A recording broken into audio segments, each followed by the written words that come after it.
You guys ready for the word today? Yeah. Are you sure? Yeah. Good.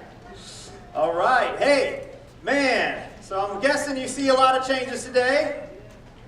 I got a haircut. It's probably standing out. You know, so that's it though. No, it's funny. I was thinking about this as I rearranged seats this week. And I was remembering when I was in Cincinnati about 6 years ago for this conference, I saw this thing in the shop that just spoke to me that I wanted to buy. It was funny. I was never ever thought I was going to be a pastor, but I did speak at churches, and it said, it is easier to preach 10 sermons than it is to live just one. And I was like, I like that. I need that. I'm going to put that in my office. But what was funny is on the other side, it said, some people are kind, polite, and sweet-spirited until you try to sit in their pews.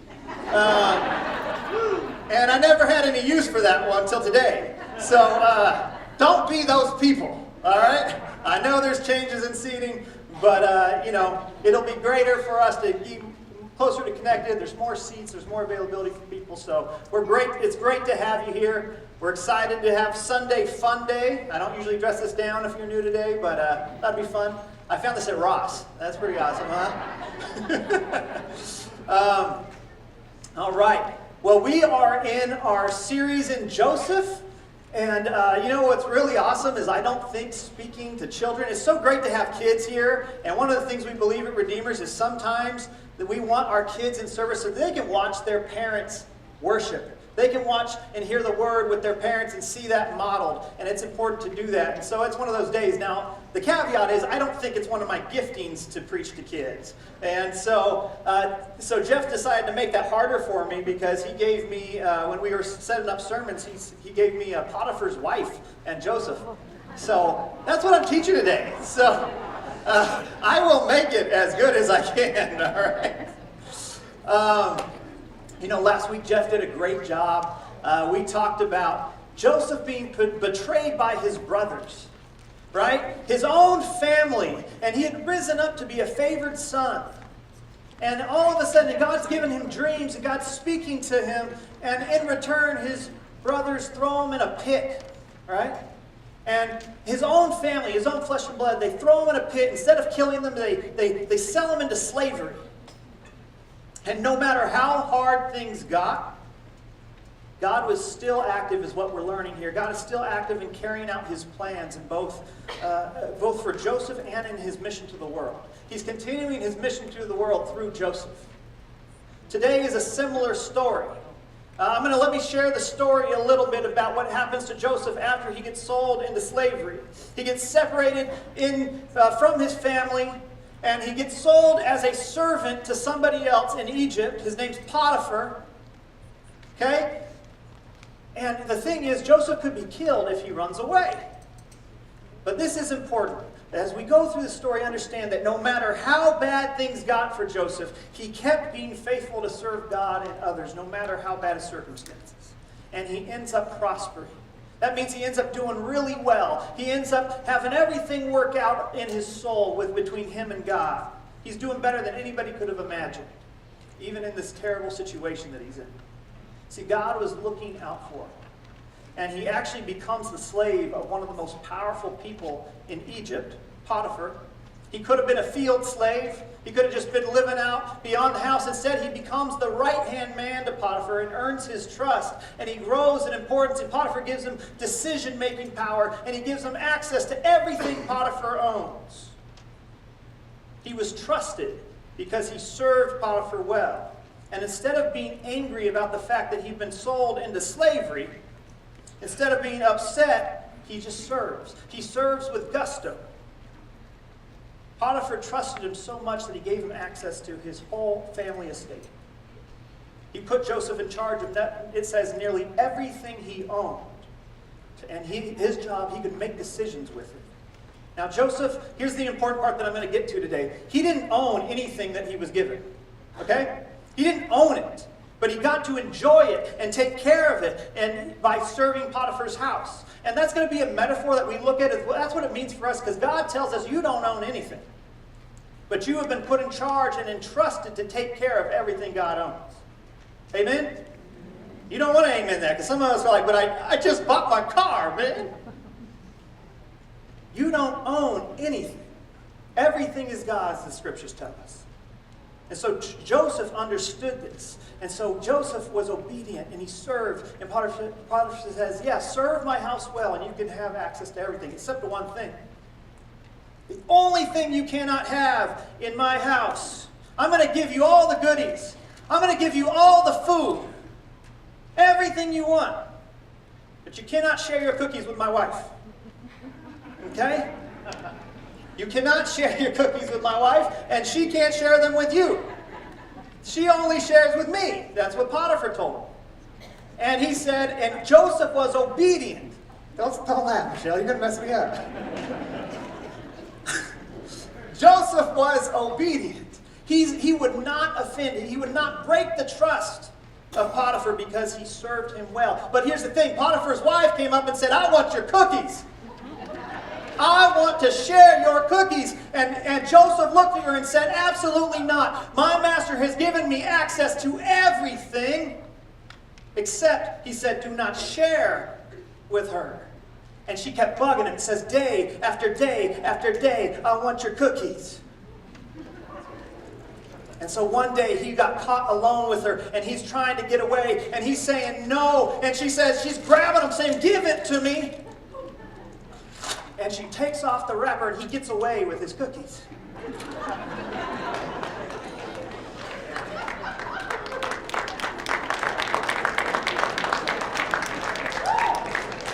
He fled. He fled. He ran. But the problem was, see, he did everything right.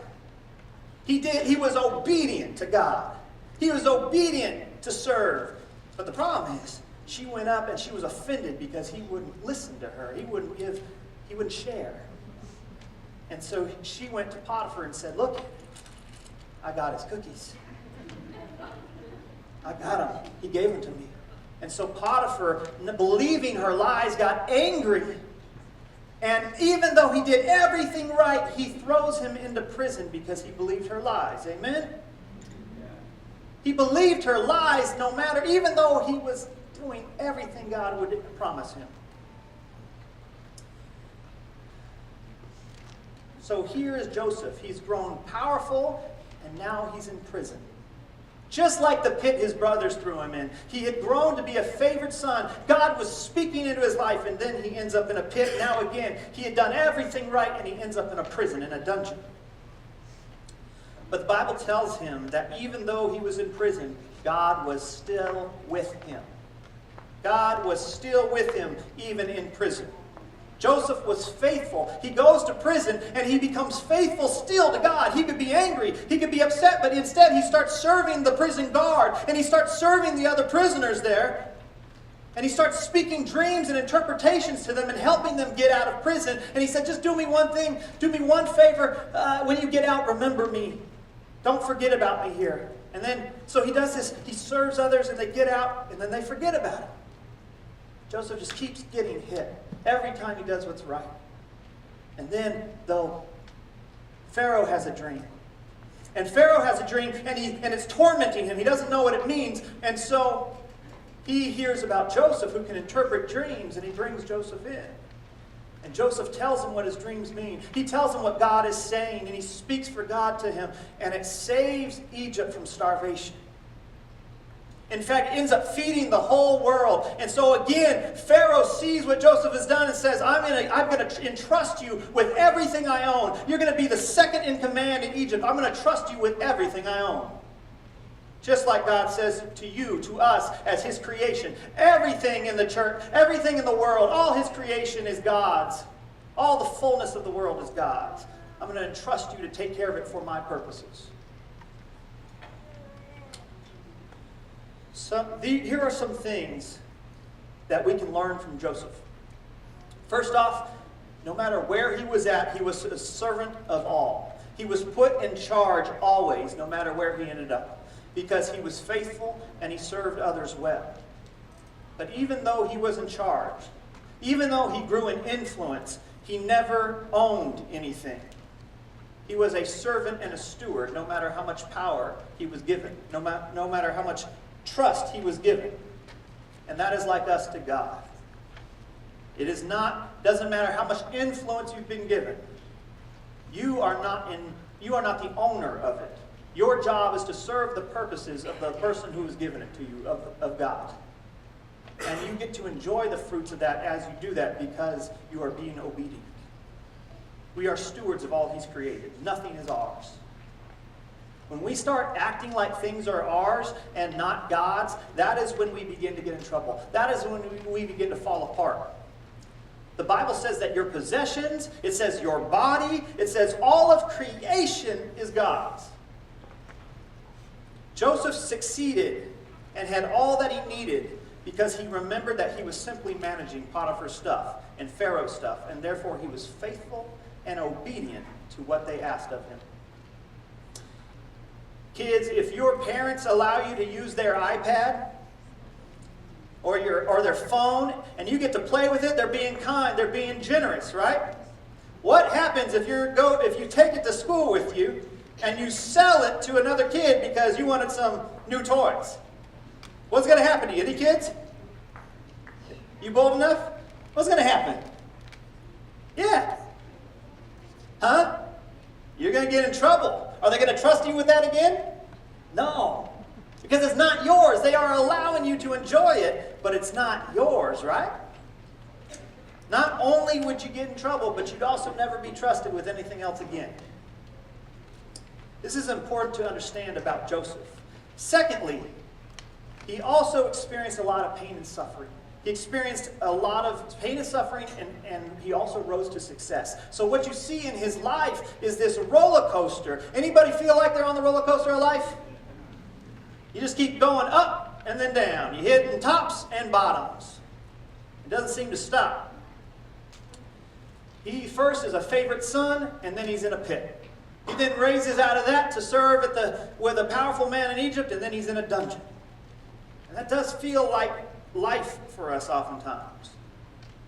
And this is important because 4 times in this chapter, one of the key points is it says God was with him in Potiphar's house. God was with him in the dungeon. God was with him in Egypt. It doesn't matter what his circumstances, God was still present. See, oftentimes we only feel God when things are good. We only sense his presence when things are going as we want them to. Regardless if he was in the most terrible situation or a great one, God was with him, he was guiding them, and this is important because no matter how bad things get for Joseph, he was faithful and obedient to God and others in all circumstances. He never stopped serving others. He never stopped trusting God. So that's what I want you to think about today. What happens, y'all, when you get in bad circumstances in your personal life? What happens to you eternally? What happens to you emotionally? What happens to those that you know and talk to? How do you begin acting? What happens when you're cheated on? What happens when you're harmed by family members? What happens when your boss treats you or disrespects you? How do you feel? How do you respond? When life is just so hard that it's like being in a dungeon. It's like being in the pit. And you get depressed and you want to give up. What we see in the life of Joseph is what I call the 3 great tests of your Christian character. The 3 great tests to see how you are a disciple of Christ or not. And these are important because I find they are constantly the things that examine our hearts and reveal things to us. And if you find yourself struggling in any of these arenas, this is not a condemnation. This is a way for you to take stock and go, where am I at? When I claim to be in relationship with Jesus, these things will help reveal how serious I am about that in my personal life. So here are the 3 things. First, are you faithful? Are you obedient? And are you trustworthy when things go good? Let me explain what I mean. See, oftentimes we pray for things. We go, man, I need this. I need something. God, will you just help me get this job? And God, will you help me solve this relationship problem? And God, I just want to be better. And if you could just get me better, then I'll really worship you. I'm just really struggling right now. And then you get it, and you get it more than you wanted, maybe? Anybody? Sometimes. And you get the blessing, And what do you do? What do you do after you have everything you want, when you're not stressing out anymore? Do you still pray? Do you still pray as much as you were when you were in need? Do you still talk to God? See, the Bible tells us story after story, actually, of God's people throughout history. The nation of Israel, God's people, they came out of servitude, they came out of slavery, God freed them, He liberated them, He starts increasing them to obtain land, and what do? They put in a king in place, they grow in wealth, they grow in military, and they have everything they need. And what do? Well, Deuteronomy tells us one thing. They start saying, look at what my hands have done. Look at what we've earned. They forget who gave it to them. They forget God. And it also is never enough. They go after more and more and more. It is never enough. We don't stop and go, man, I'm so grateful. We need more, even though we thought it would meet our needs. And we focus our energy on keeping and getting everything that we have. We want to keep it. We want to protect it. And so that's the second thing. When things are good, God's people often forget about God. So you want more and more, and then you forget about God. We don't need Him. I needed you 2 weeks ago. I don't need you now. Things are going good. We don't have time for Him because all of our attention is maintaining what is really awesome, what is really good. Look at what my hands have done. My hands, my work has obtained this wealth for me, is what it says. And if we're being honest, that's how we talk. Look at my hard work. It has achieved all the things I earned in life. I've earned it. God reminds His people, nothing belongs to you. There's nothing you have done apart from the will of God. So when things are good, we also take credit for what God has done. We start saying, I have done this. Joseph did not do that. He could have said, when Pharaoh asked him for his help, he should have said, look at all I've done. I've given you dreams. I've served. Look at how I've managed well and helped everybody.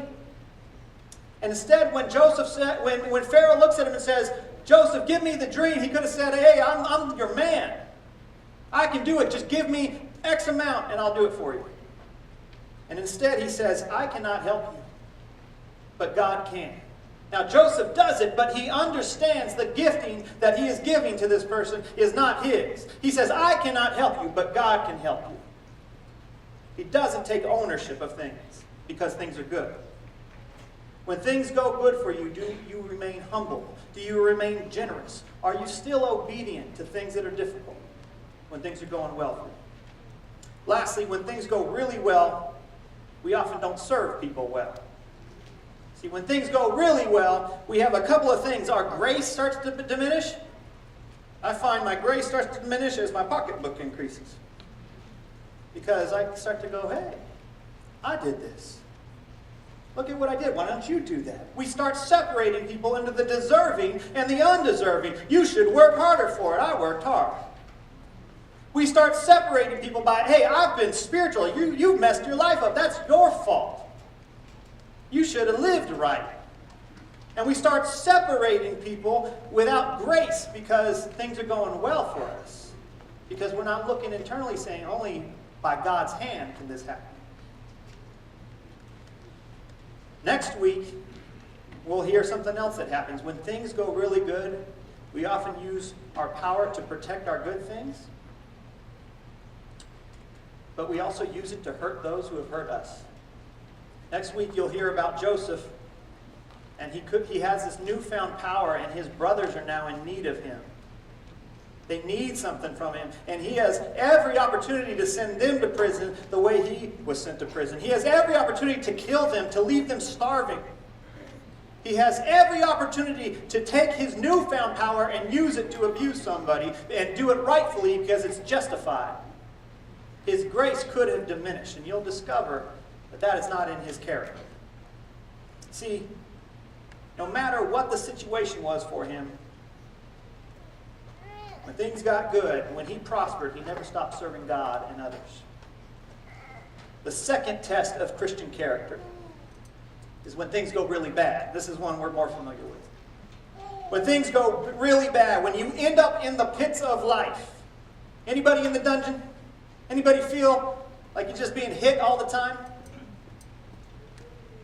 When you feel treated unfairly, when nothing is going your way, how do you respond? This is the test. What is your response to others? There's so many different ways in which we respond. First off, think of a time you've been hurt. I want you to think, whether you're a kid or an adult, think of a time that somebody has hurt you. Somebody has blamed you for something. Somebody has lied about you. What is your natural instinct? What do you go to? What do you begin to do? Oftentimes we blame people when we go into the dungeons, when life is rough on us, we start pointing fingers. This person did this to me. God did this to me. People cheated me. People aren't giving me my due. That's one of the first things we do. We lash out as victims. And see, here's the thing. Even if there's truth to it, see, Joseph could have done that. There is truth to it. His brothers jacked him. His brothers sent him into slavery. He didn't do nothing. He could have blamed them and said, man, I'm miserable because of them. He could have blamed Potiphar's wife for taking his cookies. He could have blamed them. But instead, he serves still. His character doesn't change, even when things get really bad. See, it reveals if God, when we go through these things, it reveals if God is just this thing we want, is just this thing we use to get things in life. That's something you have to look at. Is God a cosmic genie? Are you rubbing your lap every time you want something? Poof, what do you need? Poof, what do you need? Is that how God's relationship is to you? That he just pops up and you're asking him for stuff. And when he doesn't give it, you walk away. See, when we go through hard things, we begin to see, because if you walk away when you don't get what you want, then God was just a cosmic genie. He's just a means to an end. Also, when things go bad for us, we also get angry. Is that our natural response? And I'm not just talking about the feeling. Feelings are normal. Feelings are going to happen. But what do you do? How do you respond? Do you lash out at people? Do you complain and grumble and fight? Or do you have the character like Joseph to keep on serving others? To keep on being obedient to God even when you're in the pit? See, I'm certain Joseph was angry. I'm certain Joseph felt a need to blame. I'm certain he was in despair, because God doesn't tell you not to feel. But what do you do? Lastly, when we hit a major rut in life, we often get depressed and hopeless. We just stop trying because we're just so much in the pit, we don't see a way out. And what happens is we end up neglecting others. We end up neglecting our families. We end up just completely stop trying to be obedient to God and what he's calling us to. We're not even thinking about it. We'll stop working. We'll stop trying. And we'll just want to give up. Think about how discouraged. I want you to think about Joseph and have been worked and been obedient and fled from sin, and to be thrown into a dungeon still. How discouraged must he have been? No matter how honest he was, no matter how much he served, no matter how faithful, he was betrayed by the people he loved most, including his own family, over and over again. I am certain there were times he just wanted to give up. But wherever he found himself, he remained obedient and faithful to serve God and to serve others. Our worst moments are those things that reveal that our faith has been very shallow. Our worst moments are those things that reveal that we have just been in this relationship with God because it was easy. Or we've been in this relationship with God with hopes that if things don't work out for me over here, he'll hopefully provide if I can't do it myself. And those really hard times, and that's not a condemnation, we all have to face that.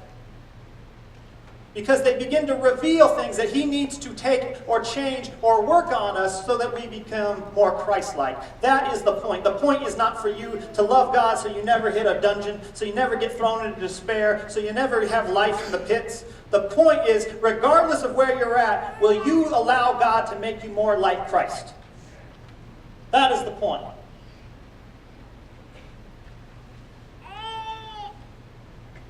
The biggest farce in Christian churches And often the most popular books out there right now is, if you love God, things will go just perfectly well for you.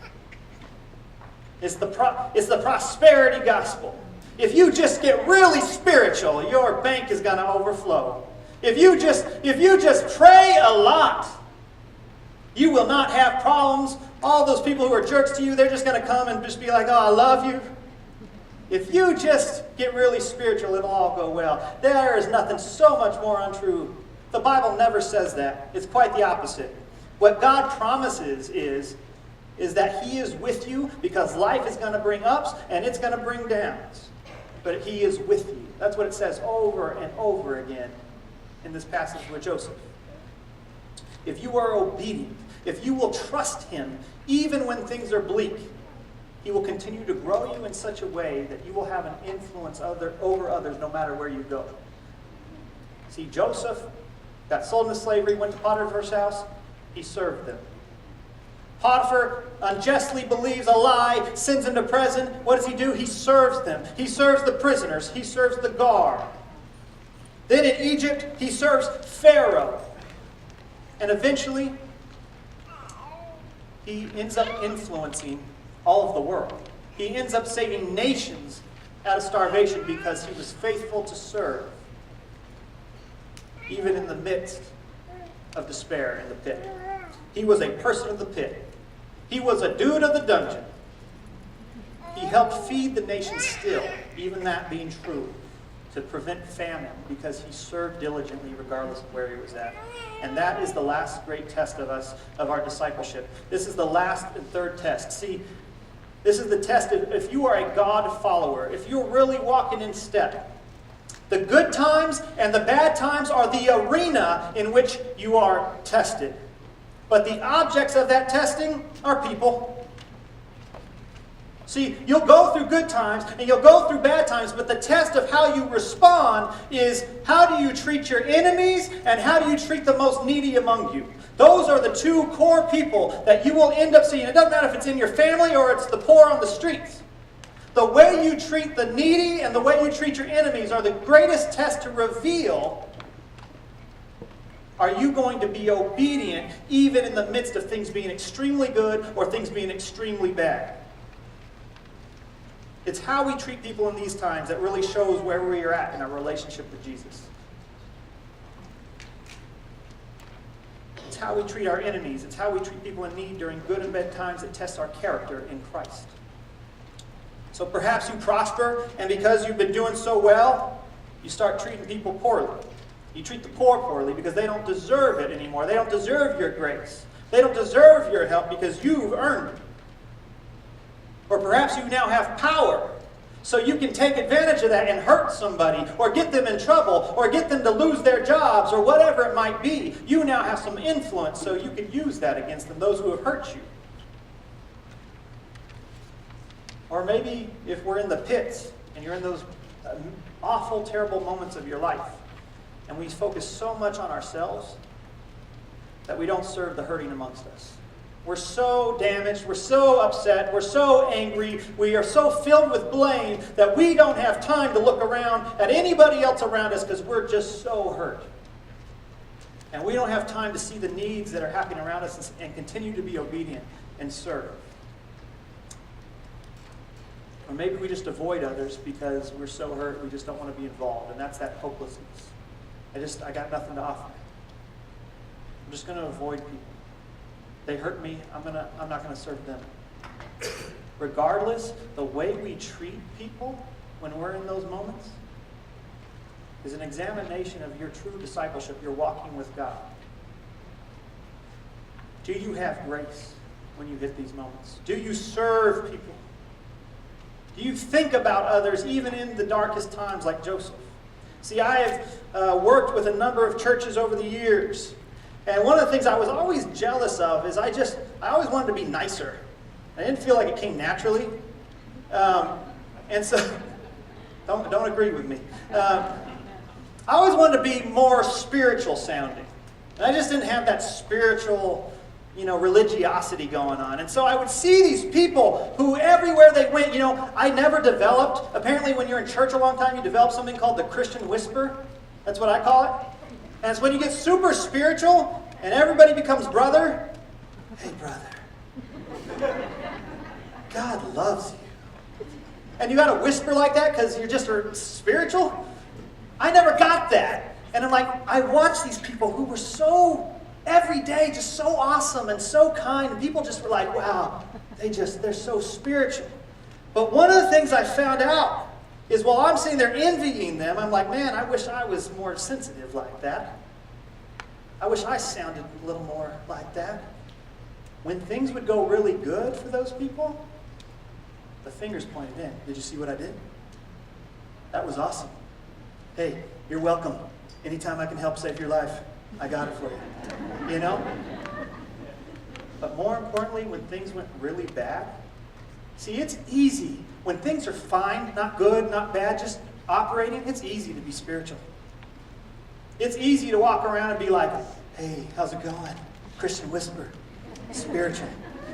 Christian whisper, Christian whisper. It's easy. But then the test comes. And you hit the worst moment of your life. And where is God's peace at that point? Where is that humility that God says will be in you if you walk alongside of Him? And so I've known some of these people who were far more spiritual than me in that manner. And then things didn't go their way. People didn't give them what they want, and they lash out. And they gossip. And they complain. See, I'm like, man, you guys are more religious than me. But then, boom, you didn't give me what I want.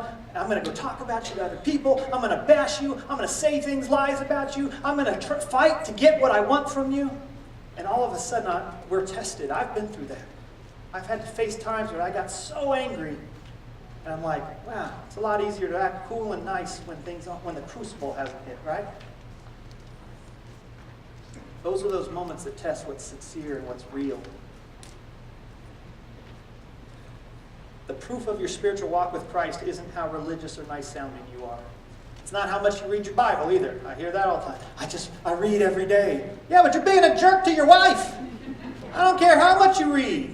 The test is in those moments. The proof of your spiritual walk with Christ isn't how religious and nice you are. It's how you respond in good and bad circumstances when people don't do as you would like them to. Joseph continued to be faithful. He continued to be a servant and bless those around him, regardless of what happened to him. There are some take-home truths I want to leave you with today. First off, never forget that God is with you in your suffering and your prosper. That is something that has to drive home. I don't care if life is going well. Don't forget from where it came from. You better spend every day waking up going, I got to remember where this came from. Because you will forget. It comes naturally for us. As soon as things are good, we forget God. It's all throughout the history of Israel. You just got to read their stories. As soon as things are good, I'm going to forget.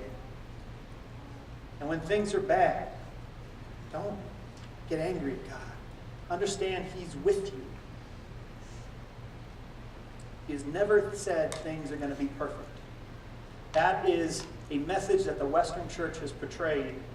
That's not what Jesus said. It's not what Paul said. It's definitely not what the Old Testament says. But it does promise that if you are faithful and obedient, He is working things out to make you more and more like Christ. Making you more and more like Christ in all circumstances. Yes, the Christ who went to the cross for people who hated Him, He's trying to form you in that in your crucible moments. In those times that are hard. He promises this: if you are faithful and obedient, He'll work things out towards that end. Secondly, the scriptures tell us to serve others in circumstances like we are serving God. How you serve enemies, how you serve the needy amongst you, how you serve the hurting, how you serve anybody in your life is as if you are serving God. Listen to Ephesians. Children, now I got your attention. Children, you're going to like this. Obey your parents. Because you belong to the Lord, not because they're perfect. Obey your parents because you belong to the Lord, for this is the right thing to do. Honor your father and mother. This is the first commandment with a promise. If you honor your father and mother, things will go well for you, and you will have a long life on earth. Slaves, servants, obey your earthly masters with deep respect and fear, not because they deserve it, not because the prison was good or Potiphar was fair. Serve them sincerely as you would serve Christ. Try to please them all the time, not just when they are watching you, not just when people are watching you. As slaves of Christ, do the will of God with all your heart. Work with enthusiasm, as though you were working for the Lord, rather than for people. Remember that the Lord will reward each one of us for the good we do, whether we are slaves or free, whether you are in the ups or the downs, whether you are in the pit or the second in command. God will be faithful if you serve as if you're serving Him, and it's not because people deserve it. You don't have to wait to be Christian when somebody finally deserves it. And most of us are doing that. Well, like, I'll be loving when they ask me for forgiveness. Not how that works. To be Christ-like is to serve them the way Christ has served you. Your faithfulness will witness to the world. Your servant nature will reveal your Christ in your life to others. It's not because your parents are perfect. It's not simply to be good when others are watching. It's so that you'll get something good from it. It's because Jesus served those who rejected Him. And He has given us grace and salvation even in the midst of that. Jesus went into the greatest pit. He suffered death. Many theologians have called it, He faced the abyss of nothingness, of hell. He looked down and He faced hell. He went into the lowest of the low so that all of us who have taken Him for granted, who spit upon Him, who use Him as a cosmic genie, who use Him like He's just something to give us what we want and don't really care about Him when things go good, who yell and curse at Him when things go bad. Yeah, for us, He went into the lowest of the low to serve us, to lay His life down. So no matter whether you have everything you want or you're walking through the hardest times, He says, serve others as if you're serving God. And here's an important point. The Scriptures promise this. That when you serve your parents, when you serve your enemies, when you serve those who take advantage of you, when you seek the well-being and you seek that other people prosper, you too will prosper. Seek first that others will be loved. Seek first that God will be loved, and you too will prosper, and you too will experience the greatness of His love. See, even when God's people Israel, were taken into slavery by a big, powerful nation called Babylon, and their temple and their city was destroyed, and they were ripped apart from their families and taken to other lands, God says the most audacious thing. He doesn't say, well, you're right, be angry. He says, no. In Jeremiah 29, He says, seek the peace and seek the prosperity of this nation who has taken you into slavery. Seek the well-being, seek the prosperity, and you too will prosper. If you seek them doing well, you too will do well. That has to blow our minds. Why should I make them happy? They just destroyed my city and my family. Why should I seek their well-being? Not because they deserve it. It's because God says, when you do these things, I promise you, be obedient. Serve as if you're serving me, and I will prosper. That's His promise. Joseph didn't just try to get the wealth of Potiphar or Egypt. He made sure that Potiphar was served well. That those in prison that he was with were served well. And that Pharaoh and Egypt were served well. It tells us in these chapters that because of Joseph, Potiphar prospered. Egypt was fed during famine, and the surrounding nations came to be fed by Joseph's service. Don't just seek to do for others so that you will get something. God says, serve others as if you're serving God and seek their well-being. If they prosper, if that jerk that you're dealing with right now will prosper, if those parents that you're not getting along with right now will prosper and do well, you too will prosper. you too will do well. If you serve others as serving God in all circumstances, it says He is with you. And Joseph says something at the very end. He names his son something based on what God had told him.